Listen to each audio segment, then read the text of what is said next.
మొంతా తుపాను కారణంగా మంగళ బుధవారాల్లో 137 రైళ్లను పూర్తిగా 7 రైళ్లను పాక్షికంగా రద్దు చేసినట్లు దక్షిణ మధ్య రైల్వే సిపిఆర్ఓ శ్రీధర్ తెలిపారు. 30 రైళ్లను దారి మళ్లించి నడిపించినట్లు చెప్పారు. తుపాను దృష్ట్యా ఇవాళ 6 రైళ్లను రద్దు చేసినట్లు చెప్పారు. 12 రైళ్లను దారి మళ్లించి నడుపుతున్నట్లు వెల్లడించారు. ప్రయాణికులకు ఇబ్బందులు లేకుండా సదుపాయాలు కల్పించామన్నారు. మొంతా తుఫాను నేపథ్యంలో రైల్వేస్లో చాలా చోట్ల ట్రాఫిక్కి అంతరాయం కలిగింది. ముఖ్యంగా విజయవాడ వైజాగ్ రూట్లో నడపాల్సిన చాలా బళ్ళని క్యాన్సలేషన్ చేయడం కానీ డైవర్ట్ చేయడం కానీ జరిగింది. అయితే ప్రయాణికులకు ఏమాత్రం ఇబ్బంది కలగకుండా ఈ సందర్భంగా రైల్వే చాలా ఏర్పాట్లు చేయడం జరిగింది.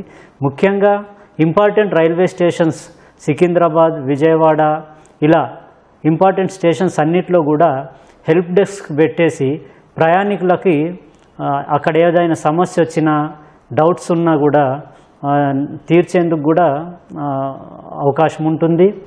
అలానే చాలామంది ప్రయాణికులకి ట్రైన్ ఫుల్ క్యాన్సలేషన్ అవ్వడం వల్ల రీఫండ్కు సంబంధించిన సమస్యలు ఇష్యూస్ ఉన్నా కూడా ఈ హెల్ప్ డెస్క్ ద్వారా నెరవేర్చుకునేందుకు కూడా అవకాశం ఉంటుంది.